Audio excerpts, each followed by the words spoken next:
Si esta historia te llega al corazón, no olvides suscribirte y decirme en los comentarios desde qué ciudad o país la estás viendo.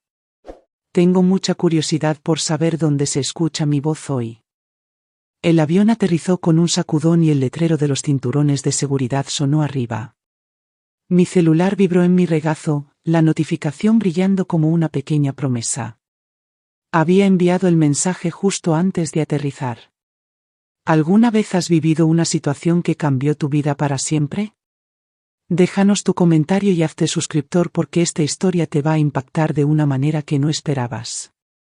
El vuelo llega a las 2:30 de la tarde. ¿Puedes recogerme? No era una súplica, solo una pregunta sencilla para mi único hijo. La respuesta llegó antes de que desabrochara el cinturón.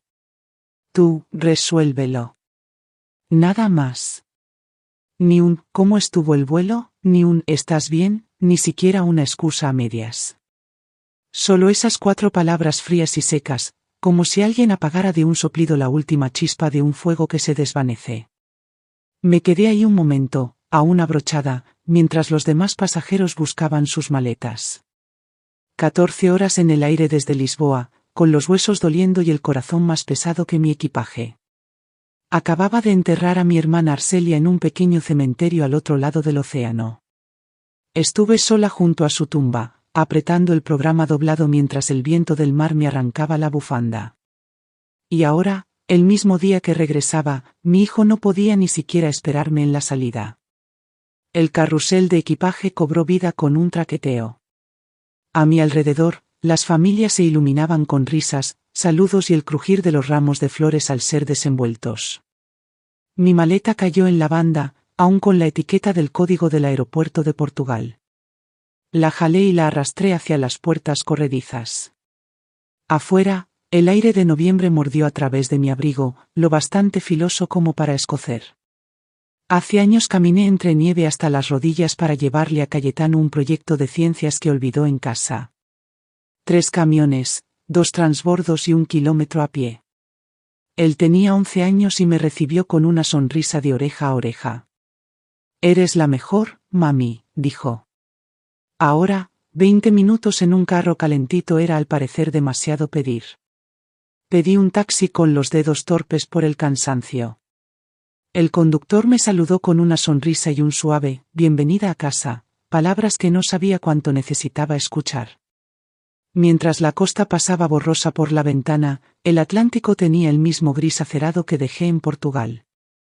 Cuando llegamos a mi calle, supe que esto no se trataba solo del aeropuerto, era algo que llevaba tiempo rompiéndose. El taxi se alejó, dejándome frente a mi casa de madera al lado del puerto. El viento traía un leve olor a sal y algas, un aroma que siempre me había consolado. Entré y el chirrido familiar de la bisagra de la puerta me recibió como un viejo amigo. Dentro todo estaba tal como lo dejé, ordenado, quieto, esperando. Desde que me jubilé hace 5 años, mi vida había sido tranquila y sencilla. Cuidar el romero y el tomillo en mi jardín, tejer cobijas para el albergue, ayudar en la clínica comunitaria cuando faltaba personal. No era glamoroso, pero era mío. Durante la mayoría de esos años, Cayetano fue mi orgullo. Lo crié sola después del infarto de Pascual, cuando él tenía solo 14 años. Sin préstamos para la universidad, sin facturas sin pagar, sin darme un lujo antes de sus necesidades. Creía que nos unía algo inquebrantable, el dolor compartido, la supervivencia compartida. Pero en el último año él empezó a alejarse. Las cenas de los domingos a las que nunca faltábamos se convirtieron en, quizá la próxima semana. Las llamadas se volvieron mensajes. Cuando venía, lo hacía con un aire distraído, con la mente en otro lado. Normalmente con alguna mujer con la que salía. Me decía a mí misma que era el desliz natural de los hijos adultos, construyen sus propias vidas y eso está bien. Aún así, hubo momentos rápidos, casi invisibles, en los que noté un dejo de irritación en su voz, como si mi presencia fuera una molestia.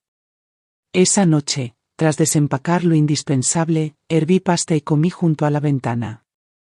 Las luces del muelle al otro lado del agua se encendían una a una y el viejo reloj de la chimenea hacía tic-tac detrás de mí. La foto de la graduación de Cayetano seguía colgada junto a la puerta.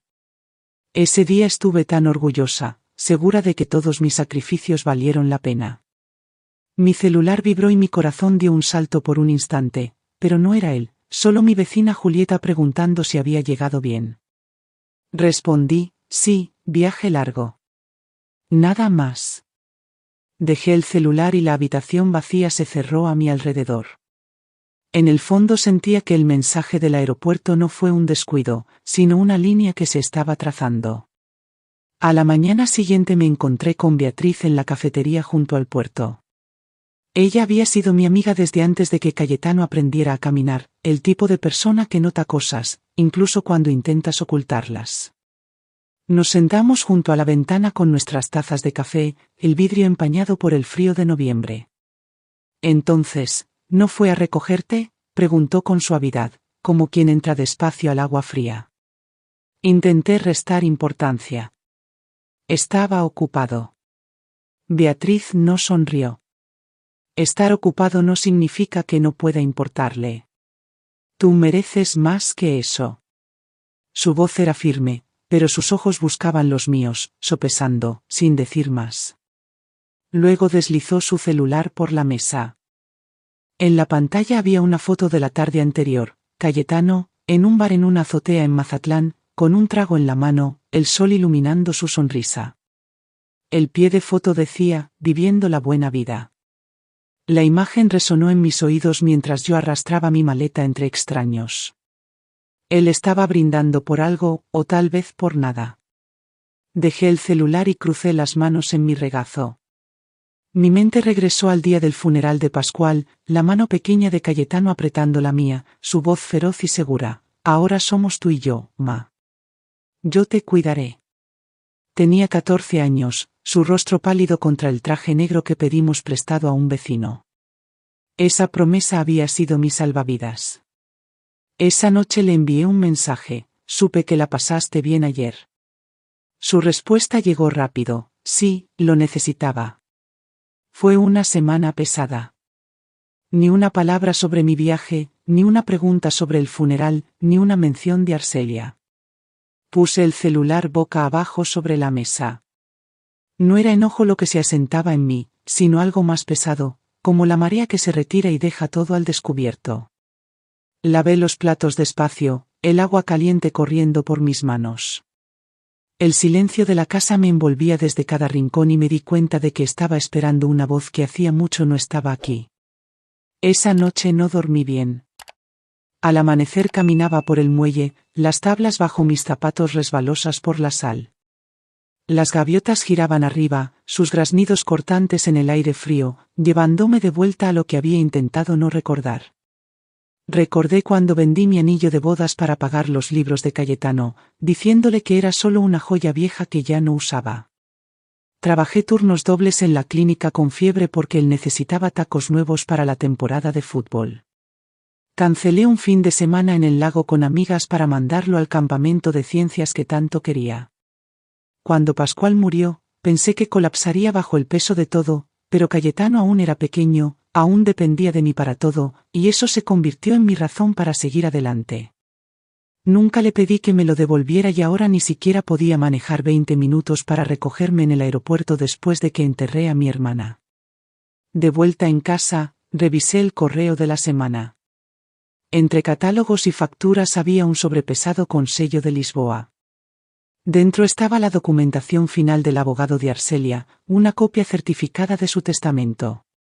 Me senté en la mesa de la cocina, pasando los dedos por el sello en relieve. Todo estaba ahí en blanco y negro, la casa de piedra en Faro, una cuenta de ahorros considerable y, lo más sorprendente, el 40% de una empresa exportadora de mariscos con sede en Mazatlán. Activos que no esperaba dados los años de conversaciones con mi hermana. Me recosté, dejando los papeles sobre la mesa. Cayetano no sabía nada de esto y, por primera vez, no estaba segura de querer que lo supiera. El viento sacudió la ventana de la cocina y pensé en lo fácil que la marea podía cambiar, en cómo algo seguro podía ser arrastrado. De repente junté los documentos en una pila ordenada, los metí de nuevo en el sobre y lo guardé en el cajón superior de mi escritorio. Algunas cosas, decidí, no necesitaban compartirse. 3 días después llamé a Cayetano y sugerí que nos encontráramos para comer. Me dije que era solo para ponernos al día, pero en el fondo quería verle la cara, saber si el mensaje del aeropuerto fue un descuido o algo calculado. Llegó 10 minutos tarde, mirando su celular mientras se deslizaba en el banco.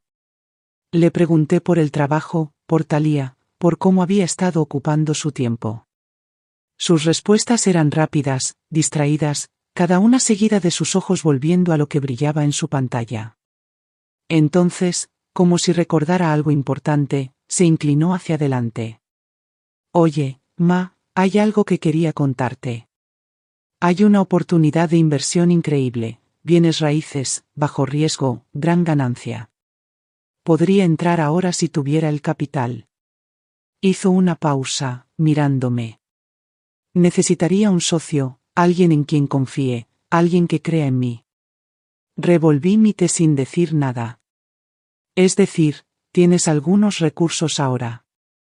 No, tía Arcelia debió dejarte algo, dijo con tono ligero, pero con un peso detrás. Era su única pariente viva y he oído que tenía buena lana.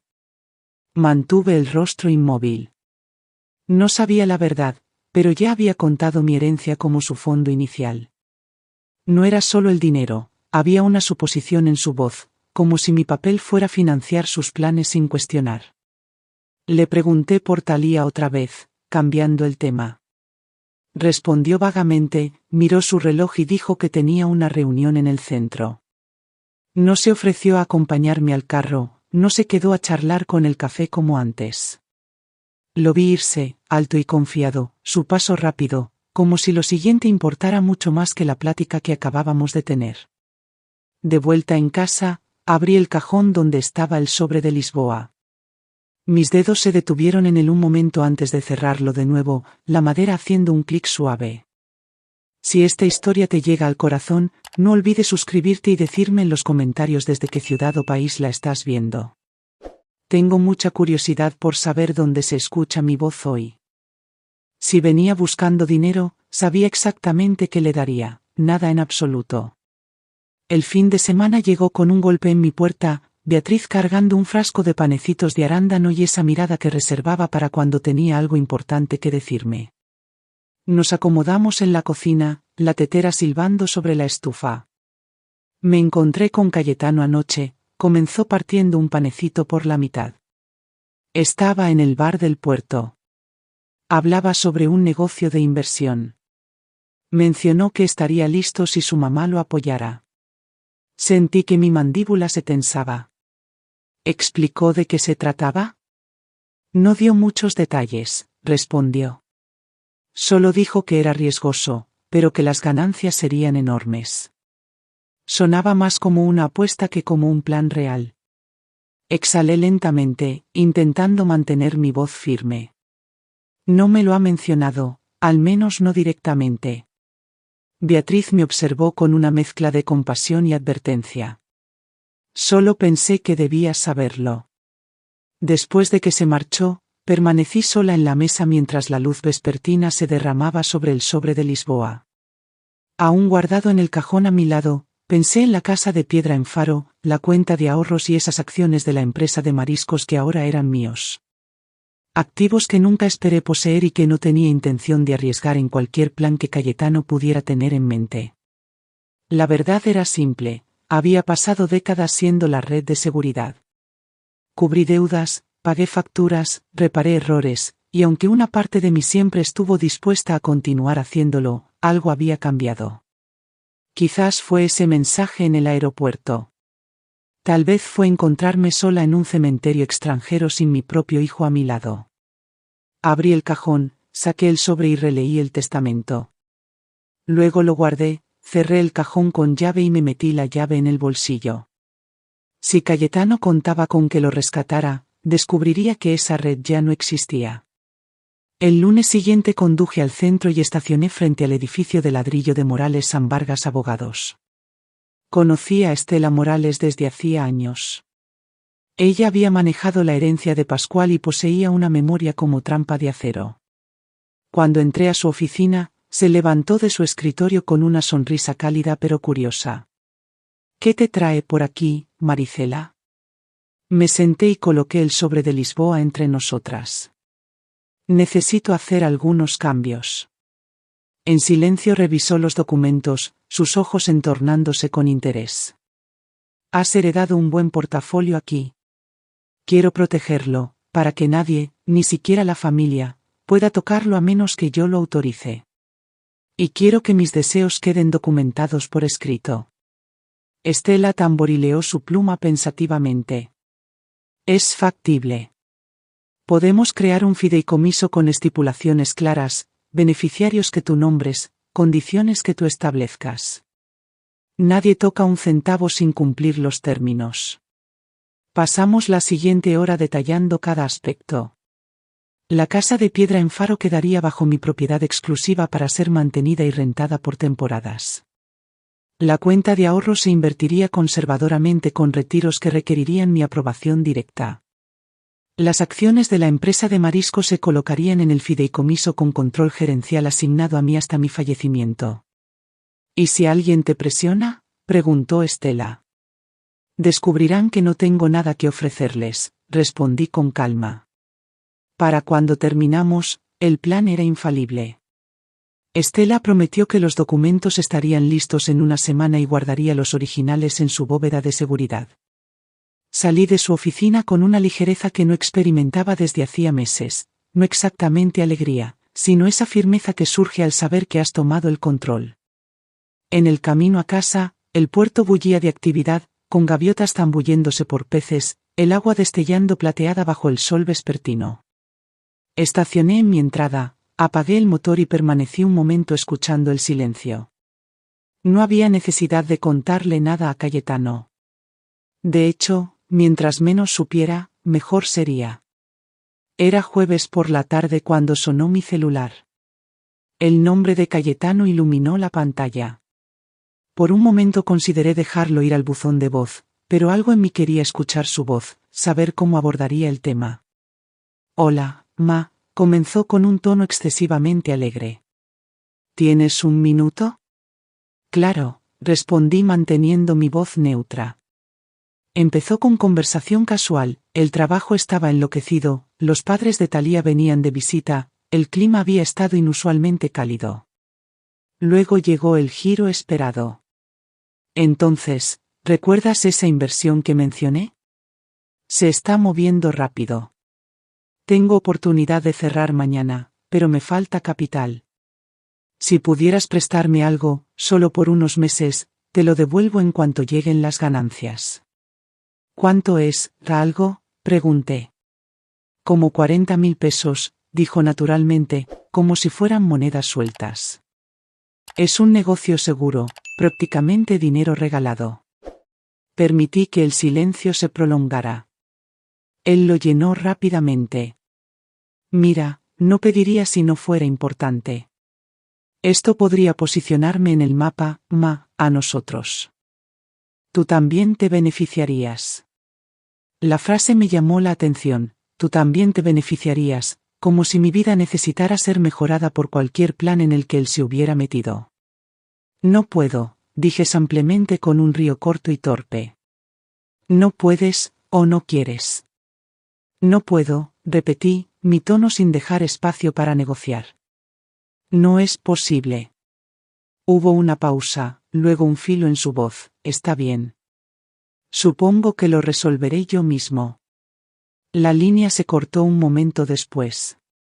Dejé el celular, mi pulso firme. Afuera, el sol se hundía, tiñendo el puerto con vetas de cobre y oro. Observé la luz desvanecerse pensando en cómo esos mismos colores iluminaban el cabello de Cayetano cuando era niño, corriendo por el muelle para encontrarme después del trabajo. Ahora la distancia entre nosotros parecía más ancha que la marea. 2 días después, la noticia no vino de Cayetano, sino del noticiero de la noche. Estaba preparando la tetera, apenas empezando a silbar, cuando la voz del locutor captó mi atención. Inversionistas locales sorprendidos tras el colapso de un fondo inmobiliario de alto riesgo. Millones perdidos en lo que las autoridades llaman una operación temeraria y no registrada. Las imágenes pasaron a un desarrollador siendo escoltado a un juzgado con cámaras destellando. Y ahí, entre la multitud borrosa de espectadores al fondo, estaba mi hijo. Su rostro estaba tenso, la mandíbula apretada, los ojos esquivos, mientras los reporteros gritaban preguntas. El celular sonó minutos después. La voz de Cayetano estaba tensa, casi frenética. Mamá, ¿viste, verdad? No es tan grave como lo pintan. Solo necesito un poco de ayuda para salir de esto, solo hasta que pueda arreglar las cosas. Escuché sin interrumpir el vapor de mi té elevándose en el aire. Me congelaron las cuentas, continuó, sus palabras tropezándose unas con otras. Ni siquiera puedo pagar la renta. Si pudieras girarme algo, lo que sea, me mantendría a flote. Pensé en los documentos del fideicomiso que Estela finalizó ayer, firmados y sellados en su bóveda, intocables, seguros. Cayetano, dije suavemente, no puedo ayudarte con esto. Su respiración se entrecortó. ¿Quieres decir que no quieres? No lo corregí. El silencio entre nosotros se alargó tanto que podía escuchar el leve zumbido del tráfico a través de su celular. Finalmente murmuró, está bien, lo resolveré, repitiendo sus propias palabras del aeropuerto, y luego colgó. Dejé mi taza y caminé a la ventana. Afuera el puerto estaba calmado, la marea apenas empezando a girar. Había capiteado tormentas peores que esta y sabía que el agua siempre encontraba su camino de regreso al mar. Algunas cosas, una vez que las sueltas, no vuelven. Pasó una semana antes de que supiera de él otra vez. Esta vez no fue una llamada, sino un golpe en mi puerta. Cuando la abrí, Cayetano estaba ahí con los hombros caídos, los ojos ensombrecidos por demasiadas noches sin dormir. No parecía el hombre que pasó junto a mí en la comida, lleno de confianza y certeza. Mamá, empezó con voz baja, no tengo opciones. Todo se fue. Todo eso se fue. No puedo ni pagar la renta del próximo mes. Me hice a un lado dejándolo pasar. Se sentó en la mesa de la cocina, pasando las manos por su rostro como si intentara despertar de una pesadilla. Pudiste haberme ayudado, dijo finalmente sin levantar la vista. Lo hice, respondí, solo que no de la manera que querías. Frunció el ceño y pude ver la ira creciendo. Tenías el dinero, solo que no te importó lo suficiente para. Levanté una mano deteniéndolo. No, Cayetano. Me importó lo suficiente para proteger lo que es mío de ser tirado en algo que nunca iba a funcionar. Me importó lo suficiente para dejarte enfrentar las consecuencias de tus decisiones. Por un momento no hubo más que el tic-tac del reloj de la chimenea. Luego sus hombros se hundieron. No sé qué hacer. Lo miré fijamente. Resuélvelo. Las palabras cayeron entre nosotros como una piedra en agua calma, las ondas silenciosas pero inconfundibles. Me miró por un largo rato, luego desvió la vista. Sin otra palabra se levantó y caminó a la puerta. No lo seguí. Cuando la puerta se cerró tras él, exhalé despacio. Afuera, el puerto brillaba bajo un pálido sol invernal, el aire fresco y limpio. Volví a la mesa donde el sobre de Lisboa seguía guardado bajo llave en el cajón del escritorio, un recordatorio de que algunas cosas valen la pena proteger incluso de aquellos a quienes amas. Me serví otra taza de té, el vapor elevándose, y dejé que el silencio se asentara a mi alrededor como un abrigo bien ganado. ¿Qué habrías hecho tú en esta situación? Escribe tu comentario con tu opinión y conviértete en suscriptor para más historias que te harán reflexionar sobre la vida real. Gracias por escuchar. No olvides suscribirte y compartir tu historia en los comentarios. Tu voz importa.